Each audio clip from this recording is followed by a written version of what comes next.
உறவுகள் அனைவருக்கும் அன்பான வணக்கங்கள். சிறகடிக்க ஆசையை பொறுத்த வரைக்கும் ரோஹிணி கேரக்டர் அப்படிங்கிறது ஒரு பொண்ணு தனக்கு என்னதான் ஒரு வாழ்க்கை கிடச்சிது அப்படின்னாலும் தான் வயிற்றில் சுமந்து பிறந்த குழந்தைய வந்துட்டு இந்த அளவுக்கு தவிக்க விடுவாங்களா அப்படிங்கிறது கேள்விக்குறியாக தான் இருக்குது. ஸோ இந்த மாதிரியான ரோஹிணியான அந்த கேரக்டர் வந்துட்டு உங்களுக்கு யார் யாருக்கெல்லாம் கண்டிப்பாக கடுப்பாக இருக்குது அப்படிங்கிறவங்க மறக்காமல் நம்மளோட சேனலையும் சப்ஸ்கிரைப் பண்ணிவிட்டு வீடியோக்கு சின்னதை லைக்கை மட்டும் கொடுங்க. ஸோ இப்போ கதைக்குள்ளார போல் ஏற்கனவே வந்துட்டு கிறிஷ் காணோம் வெளியில் போயிட்டான் அப்படிங்கிற விஷயத்த வந்து ரோஹிணி கிட்ட சொல்லிட்டாங்க.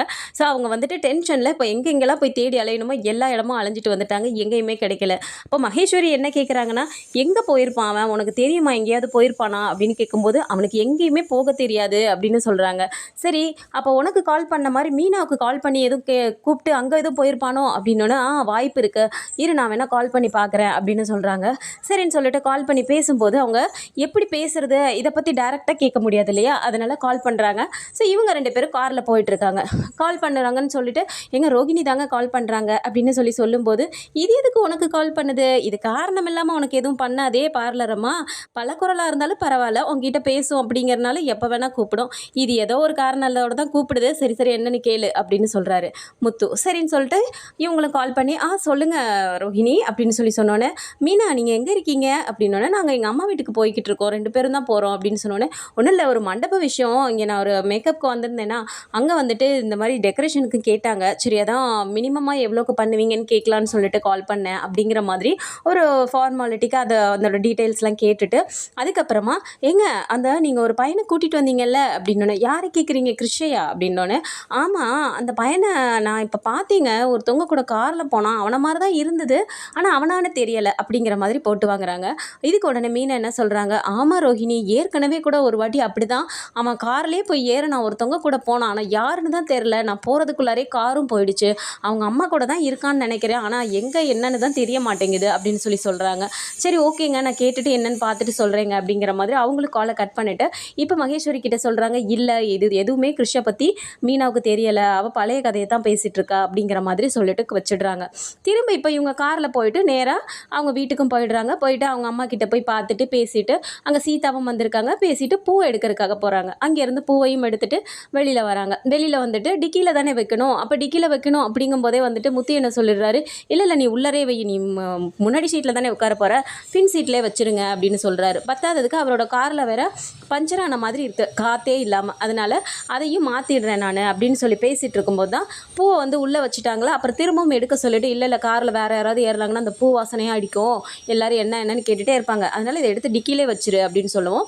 திரும்ப அதை எடுத்து டிக்கியில் வைக்கலான்னு சொல்லிட்டு திறக்கும் போது தான் தெரியுது கிருஷ் அதில் படுத்திருக்கான். ஸோ பார்த்தோன்னே எல்லாருமே துடிச்சு போயிடுறாங்க. கிருஷ் எந்திரிடான்னு சொல்லிட்டு தண்ணியெல்லாம் தெளிச்சு பண்ணியும் அவன் எந்திரிக்கவே இல்லை. உடனே வந்துட்டு ஏற்கனவே கார்லேயும் வந்து பங்க்சர் ஆகி நிற்குது அப்படிங்கிறனால ஒரு ஆட்டோ வர சொல்லி பக்கத்துலேயே 24 hours ஹாஸ்பிட்டலுக்கு கூட்டிகிட்டு போயிடலாம் அப்படின்னு சொல்லிட்டு ஆட்டோவில் கிளம்புறாங்க. சார் சீதா வந்துட்டு ஏதாவது எமர்ஜென்சினா உடனே எனக்கு கூப்பிடுக்கா, நான் வந்துடுறேன் அப்படின்னு சொல்லிட்டு ஹாஸ்பிட்டலுக்கு அனுப்பி வச்சிடுறாங்க. இந்த கேப்பில் என்ன ஆகுதுன்னா, காரில் வந்துட்டு ரோஹிணி எங்கே தான் போயிருக்கான்னு தெரியலையேன்னு சொல்லிட்டு அழுகிறாங்க. அதுக்கு மகேஸ்வரி எனக்கும் ஒன்றும் புரியலை, ஒருவேளை உங்கள் அம்மா வந்து கூப்பிட்டு போயிருப்பாங்களோ அப்படின்னு சொல்லவும், அதுக்கு வாய்ப்பே இல்லை, அம்மாவை பொறுத்த வரைக்கும் கிருஷ் என் கூட தான் இருக்கணும்னு அவங்க ஆசைப்பட்டாங்க, அன்றைக்கி ஸ்கூல் சேர்த்து அன்றைக்கே வந்திருந்தாங்க இல்லையா, அப்போயே வந்து பார்த்துட்டு என் கூட தான் இருக்கணும் அப்படின்னு சொல்லிவிட்டு அவங்க அன்றைக்கே ஊருக்கு கிளம்பிட்டாங்க, அதனால் அம்மா வந்து கூட்டிகிட்டு போகிறதுக்கு வாய்ப்பே இல்லை, அம்மா இப்போ ஊரில் இருக்காங்க அப்படின்னு சொல்லிட்டு பயங்கரமாக அழுகிறாங்க. நான் வந்துட்டு கிருஷ்க்கு ஒரு நல்ல அம்மாவாகவே நடந்துக்கல, நான் ரொம்பவும் கேவலமான அம்மாவாக இருக்கேன் அப்படின்னு சொல்லிட்டு ரொம்பவும் அழுகிறாங்க.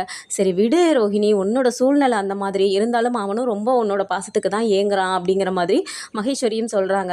ஸோ இதுக்கப்புறம் ஹாஸ்பிட்டலில் வந்து பார்த்தோன்னா கிருஷ்ணை படுக்க வச்சுட்டு செக் பண்ணுறாங்க. செக் பண்ணிட்டு இப்போ எப்படி இருக்கான் டாக்டர், என்னாச்சு அப்படின்னு கேட்குறாங்க. எவ்வளோ நேரமாக உங்கள் கார் டிக்கியில் இருந்தான்னு தெரியுமா அப்படின்னோடனே, சார் நான் திறந்தே 1.5 மணி நேரம் இருக்கும், ஸோ அந்த கேப்பில் தான் இவன் வந்து உள்ளே படுத்துருந்துருக்கணும் அப்படின்னு சொன்னோன்னே, ஓகே ஒன்றும் பிரச்சனை இல்லை, இன்னும் கொஞ்சம் நீங்கள் தாமதப்படுத்திருந்தீங்கனாலும் மூச்சு திணறலாகி ரொம்பவும் சிவியராக இருக்குது, அதனால் இப்போ ஒன்றும் பிரச்சனை இல்லை அப்படின்னு சொல்லிட்டு தம்பி அப்படின்னு கூப்பிட்றாங்க. உடனே கிருஷ் என்ன பண்ணுறான், அம்மா நான் உன் கூடயே இருக்கம்மா, என்னை விட்டுட்டு போயிடாதம்மான்னு புலம்புறான். இதை பார்த்த உடனே மீனாவுக்குமே ரொம்ப சங்கடமாகுது. அப்போ மீனா வந்துட்டு என்ன யோசிக்கிறாங்கன்னா, அப்போ அவங்க அம்மா விட்டுட்டு போயிருக்காங்க, அதனால தான் இவன் வந்துட்டு இப்படி புலம்புறான் அப்படின்னு சொல்லிட்டு அவங்க அம்மா எங்கே கேட்கணும் அப்படின்னு சொல்லிட்டு, கிருஷ் உங்கள் அம்மா எங்கேப்பா, எங்கே சொல்லுன்னு கேட்குறாங்க. உடனே டாக்டர் என்ன சொல்கிறாங்க, okay Krish what is your mother name அப்படின்னு கேட்டோன்னே இவர் வீட்டில் சொல்கிற ஞாபகத்துலேயே my mother's name is, my mother's name is, இதையே ஒரு 4-5 டைம்ஸ் சொல்லிக்கிட்டே இருக்காரு. பேரை சொல்ல மாட்டேங்கிறாரு. சொல்லு கிரிஷ், டாக்டர் கேட்குறாங்கல்ல சொல்லு அப்படின்னு மீனா சொன்னோன்னே திரும்பவும் my mother's name is Kalyani அப்படின்னு சொல்லிடுறான். ஸோ அந்த பழைய பேர் தான் அவருக்கு வந்து ரிஜிஸ்டர் ஆகிருக்கு. ஸோ அந்த பேரையே சொன்னோன்னே சரி கல்யாணி தான் அப்படிங்கிறது, இப்பையும் வந்துட்டு ரோஹிணி தான் அவங்க அம்மா அப்படிங்கிறது இப்பையும் தெரிய வரல அவங்களுக்கு. ஸோ ஹாஸ்பிட்டல்லேருந்து முத்து வேறு வழியே இல்லை, டேரெக்டாக வீட்டுக்கு தான் கூட்டு போகிறாரு. அவங்களுக்கு அப்புறமா ரோஹிணி வீட்டுக்கு வரும்போது தான் கிறிஷ் அங்கே இருக்க வேண்டிய விஷயமே தெரிஞ்சு அதுக்கப்புறமா என்னாச்சு ஏதாச்சுன்னு கண்டுபிடிச்சி திரும்பவும் கொண்டு போய் அவங்க அந்த ஹாஸ்டல்லே விட போகிறாங்களா இல்லை இதுக்கப்புறம் என்ன பண்ண போகிறாங்க அப்படிங்கிறது அடுத்து வரப்போகிற கதைக்களத்தில் தான் நம்ம பார்க்கணும். ஸோ இதை பற்றின மோர் அப்டேட்ஸ் தெரிஞ்சுக்கிறதுக்காக நம்மளோட சேனலையும் சப்ஸ்கிரைப் பண்ணிக்கோங்க. வீடியோ பிடிச்சிருக்கு அப்படின்னா சின்னதாக லைக்கை மட்டும் கொடுங்க. தேங்க்ஸ் ஃபார் வாட்சிங்.